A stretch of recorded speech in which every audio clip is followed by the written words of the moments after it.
Hello tout le monde, j'espère que vous allez bien. Je suis ravie de vous retrouver aujourd'hui dans cette nouvelle vidéo qui va me permettre, écoutez, comme d'habitude, de vous montrer mon book haul du mois de juillet. Encore de très belles acquisitions ce mois-ci, puisque j'ai notamment reçu en service presse Oxygène de Johanna Marines. Donc merci aux éditions Snag pour l'envoi de cet ouvrage.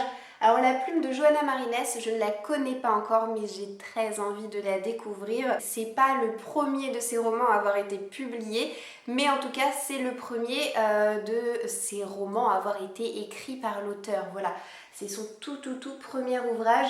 Oxygène, c'est un récit un petit peu futuriste. Peut-on qualifier ce récit de dystopie? Je ne sais pas encore, mais le postulat de départ fait un peu froid dans le dos, tout en étant très aguicheur, puisque l'auteur part dans cette histoire du postulat que l'air que l'on respire est payant, et pour respirer, pour pouvoir vivre, eh bien il faut pouvoir mettre la main au porte-monnaie. Je prévois la lecture de cet ouvrage courant août et j'ai d'ores et déjà très hâte de pouvoir vous dire ce que j'en aurais pensé. En ce qui me concerne, je suis née au mois de juillet, je suis née le 19, donc le 19, j'ai eu 32 ans en général. Enfin, ça dépend des années, mais en tout cas cette année, je n'ai pas demandé à mes proches de recevoir de livres. Et bon, pour la simple et bonne raison que j'en ai déjà beaucoup et il me reste encore énormément à lire, mais ça vous le savez bien.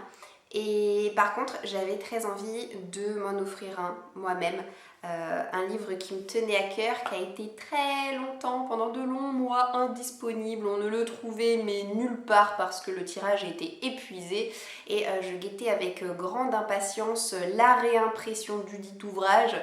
Et dès qu'il a été réédité, je me suis précipitée pour le commander chez Cultura, et lorsque je l'ai reçu, je me sentais comme une enfant. Je l'ai déballé. Eh bien, je l'ai déballé seulement aujourd'hui, pour tout vous dire, puisque on a fait des photos avec mon mari pour Instagram, pour illustrer un petit peu cette 32e année qui débute. Et j'avais envie d'être prise en photo eh bien avec mes nouvelles lunettes, puisque désormais je porte des lunettes. Alors vous ne les voyez pas là dans mes vidéos parce que j'en ai pas besoin tous les jours, tout le temps, à chaque instant. Je les porte uniquement devant les écrans et pour lire.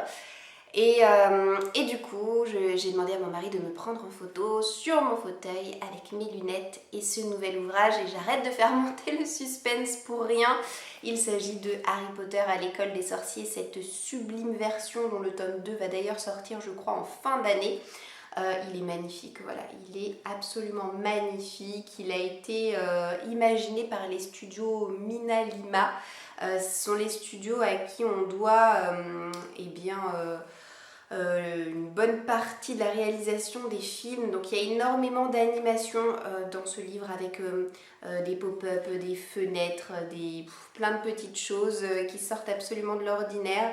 Il est mais de toute beauté. Alors c'est pas du tout le même genre que les énormes formats que je suis en train de relire actuellement au rythme de 1 par an, qui sont illustrés par Jim Kay, mais cet ouvrage est tout aussi fascinant que les autres.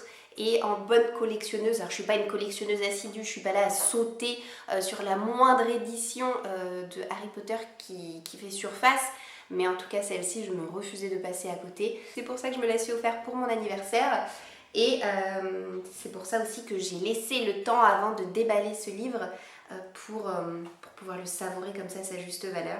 J'ai l'une de mes abonnées qui était au courant que c'était mon anniversaire et qui avait envie de marquer le coup et de me faire plaisir. Du coup, elle m'a envoyé un colis, mais un colis de malade mental.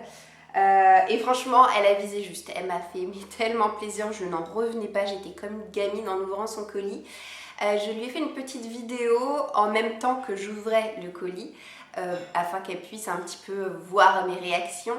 Et cette vidéo, je vais l'insérer en fait dans mon book haul, puisque comme ça vous donnera un petit élément de surprise qui n'apparaîtrait pas si je vous montrais les livres en question maintenant.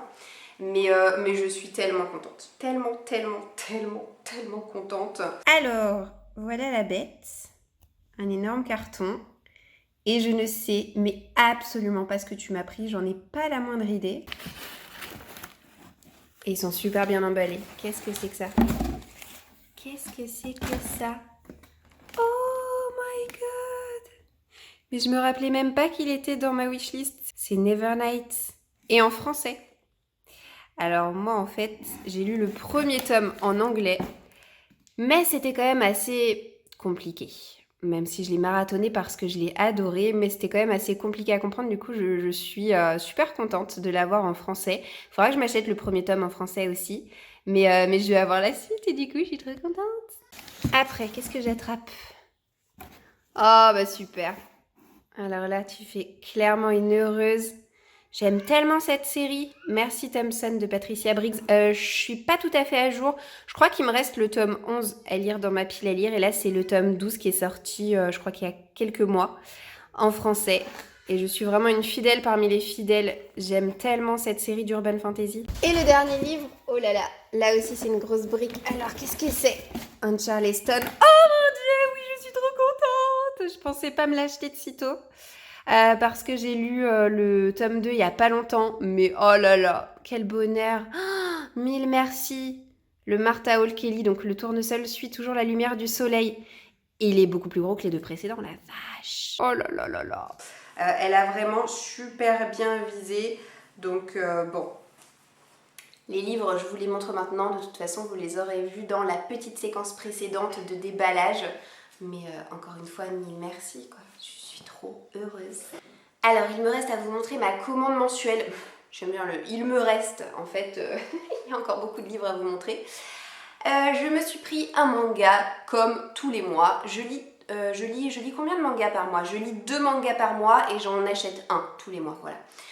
Donc là j'ai jeté mon dévolu sur le tome 4 de Minuscule. Le tome 3 je ne l'ai pas encore lu, mais il va passer à la casserole soit ce mois-ci soit le mois prochain. Donc il était temps que je me procure la suite parce que c'est une série toute mignonne avec des petites scénettes de la vie quotidienne de personnages qui sont hautes comme 3 pommes et qui vivent plein d'aventures dans la nature. Et qu'est-ce que c'est choupinou! Alors ensuite je me suis acheté une toute petite histoire pour les enfants, je tiens à préciser c'est vraiment pour les enfants, hein. C'est pas du tout young adulte ou quoi que ce soit, mais vous le savez peut-être, moi dans ma bibliothèque j'ai une étagère où je mets les livres que je ferai lire à Marius, que je lui offrirai, enfin voilà, ce sera ses livres à lui plus tard. Mais que je lis d'abord parce que, grande lectrice que je suis, j'ai quand même envie d'y jeter un œil avant de lui donner n'importe quel contenu à lire. Et puis ça me permet aussi d'avoir une appréciation assez juste de l'âge auquel il pourra y avoir accès. Voilà. Et j'avais déjà repéré le premier tome de cette série depuis un bail et je me suis dit allez maintenant je vais me le procurer. Donc c'est le premier tome de la série Mortina. Donc c'est sorti chez Albin Michel et c'est écrit et illustré par Barbara Cantini. Alors c'est une petite série dont sont déjà sortis au moins 5 tomes je dirais. Il y en a peut-être davantage mais il y a au moins 5 tomes. Alors il est très largement illustré, hein. Il y a vraiment des illustrations à chaque page avec très peu de texte. Donc c'est pour ça que je vous dis que c'est vraiment première lecture, hein. On a du vocabulaire qui n'est pas très compliqué à appréhender. C'est un petit récit qui permet quand même d'apprendre de nouveaux mots. Et c'est un petit livre qui nous parle d'une jeune fille qui s'appelle Mortina. Donc en fait c'est une enfant et c'est une enfant zombie et il lui arrive des petites aventures. Donc je pense que je me caserai cette histoire courant octobre histoire d'être un peu dans l'esprit Halloween. Alors justement comme j'ai l'impression d'être sur ma lancée lecture thématique, et bien cette fois après Halloween je vais passer à Noël. Je me suis acheté un petit roman pour Noël, c'est sur ma liste, c'est écrit par Rosie Blake et c'est sorti chez J'ai lu. Alors je l'ai eu pour un tout petit prix, je pense que vous pouvez voir cette énorme pastille qui malheureusement est imprimée, ne s'en va pas, mais pour moins de 5 €, on a un petit roman sur Noël. Alors les romances de Noël ne sont pas forcément les livres que je préfère lire, mais je me mets un point d'honneur à en lire au moins un de ce genre-là sur le mois de décembre. Et j'ai regardé les avis sur internet, ce récit est très bien noté, donc forcément ça m'a un petit peu aguichée quand je suis tombée dessus. D'après ce que j'ai pu comprendre dans cette histoire, on a Clara qui vient du Danemark et qui va s'installer dans un petit village anglais où il y a des émules parce que le magasin de jouets est sur le point de fermer et Clara va tout faire pour essayer de le sauver. Je me suis ensuite acheté Danish Girl de David Ebershoff, donc c'est aux éditions Libretto et c'est pas du tout la version que je voulais recevoir sur Amazon, c'est assez trompeur, l'image de la couverture, c'est l'image qui est tirée du film et je trouve que la couve, en général j'aime pas trop les couves comme ça qui reprennent les affiches de films, mais là en l'occurrence j'aime pas du tout, alors pas du tout cette couverture et je préférais celle tirée du film. Et quand j'ai reçu ma commande, j'ai cru au départ que Amazon s'était trompé de livre et j'ai regardé et non, c'est bien Danish Girl, mais avec la couve d'origine. J'ai essayé de le retourner et Amazon m'a remboursé, mais m'a dit vous pouvez garder ce livre, inutile de nous le renvoyer. Bon, bah écoutez, qu'est-ce que j'ai fait? Je l'ai gardé, hein, je le lirai quand même si, couverture, bon bref, peu importe. Alors ce livre, je voulais le lire parce qu'il m'intéresse, disons que ça porte sur un sujet dont je n'ai encore rien lu pour le moment, qui est la transsexualité, le changement de sexe, puisqu'on va suivre un homme qui habite à Copenhague avec son épouse. Il s'appelle Weinar, je ne sais pas trop comment ça se prononce son prénom, mais en tout cas c'est le premier homme à avoir changé physiquement de sexe et vraiment moi je suis hyper novice sur ce sujet-là, j'ai absolument rien lu, donc je me suis dit pourquoi pas sortir un petit peu de ce que j'ai l'habitude de lire pour me tourner vers ça. Et puis le film a l'air d'avoir été salué par la critique lorsqu'il est sorti il y a quelques années, donc je me dis si le livre me plaît, ce sera l'occasion de regarder son adaptation en film. Ayant ressenti un joli coup de cœur pour le premier tome des détectives du Yorkshire il y a quelques semaines, quelques mois même maintenant, je ne pouvais absolument pas faire l'impasse et c'est pour ça que je me suis acheté le tome 2 de la série. Donc cette fois-ci c'est Rendez-vous avec le mal et c'est sorti aux éditions Robert Laffont dans leur collection La Bête Noire. C'est écrit par Julia Chapman qui a, d'après ce que j'ai vu sur les réseaux sociaux, puisqu'elle a liké mon post consacré à ce livre-là, j'en ai profité pour regarder son actualité et j'ai vu que Robert Laffont éditait l'une de ses nouvelles séries. Alors par contre les couves sont loin d'être aussi jolies que celle-ci, mais je pense qu'on est encore dans le même registre, Cozy Murder, Cozy Mystery. Je crois que c'est un livre qui va, soit il est sorti, soit il sortira à la rentrée. Mais bon, en ce qui me concerne, dans un premier temps, je vais déjà me concentrer sur cette série-là. Dans le premier tome, je trouvais ça génial. On suivait une jeune femme qui s'appelle Delilah et qui ouvrait, enfin qui avait déjà ouvert depuis un petit moment, son agence matrimoniale. Il va y avoir une série de meurtres dans son petit village dans le premier tome. Alors je sais qu'au départ j'ai été un petit peu perturbée parce qu'il y avait énormément de personnages, enfin on nous parle de tout le village. Mais finalement on s'y fait et puis ce que j'ai aimé c'est que pour un cozy mystery, l'enquête policière elle est loin d'être aussi neuneux que dans d'autres livres du même genre que j'ai déjà pu lire. Et l'ambiance campagnarde avec la tonte des moutons, les tracteurs, les trucs comme ça, mais moi j'adore en fait, c'est super. Donc le premier tome ça se passait pendant l'automne, là je sais que ce tome 2 ça se passe pendant Noël, donc c'est sûr que je lirai en décembre ce livre, voilà. Je me suis acheté une bande dessinée qui est dans ma wishlist depuis quasiment sa sortie, donc ça commence à remonter un petit peu. On en a énormément entendu parler lorsqu'elle est sortie sur les réseaux sociaux. Maintenant, bon bah voilà, le phénomène commence à s'essouffler un petit peu. Mais moi, depuis tout ce temps, eh bien, je me gardais au chaud cet ouvrage parce que c'est sûr que dès qu'on s'achète des bandes dessinées comme ça, en plus, tiens, le prix n'est même pas marqué sur la couve, c'est étonnant. C'est un petit budget quoi, hein. Les bandes dessinées, on les lit beaucoup plus vite que les romans et pour un prix supérieur à celui d'un roman. Je sais plus combien j'ai payé ce livre très honnêtement, mais ça devait être pas loin de 23 €, donc c'est sûr que ça a été un achat mûrement réfléchi. Et il s'agit de la bande dessinée Malgré tout, c'est écrit par Jordi Lafèvre et c'est sorti aux éditions d'Argo. Alors il y a une sacrée particularité à ce roman, pas du tout. Il y a une sacrée particularité à cette bande dessinée, c'est qu'elle peut être lue dans un sens comme dans un autre. Donc il faut faire une première lecture en commençant par la première page et en s'arrêtant, je vous le donne en mille, à la dernière. Et une fois qu'on a fait ça, et bah faut repartir à l'inverse. C'est vraiment toute la magie de cet ouvrage. Mais oh là là, je suis tellement heureuse d'avoir ce livre-là en ma possession. Ça va être chouette quand je vais me lancer là-dedans. Alors, ce roman-là, il me parle, il m'intrigue tellement et il est très très très ancien puisqu'il est sorti en 82 et il a été adapté en film par Spielberg en 84. aussi bien le roman que le film ont eu le succès qu'ils méritaient, donc c'est La couleur pourpre. Il est sorti aux éditions Robert Laffont dans leur collection Pavillon Poche, c'est écrit bien sûr par Alice Walker et c'est un roman un peu particulier puisque en réalité c'est une correspondance entre deux sœurs mais qui ne vont jamais recevoir leurs lettres respectives parce que pour l'une des deux sœurs, il y a son mari qui les lui subtilise, je crois, avant qu'elle puisse les envoyer. Donc il y a l'une des deux sœurs qui est en proie à un mari violent, quant à l'autre, elle est partie en mission en Afrique.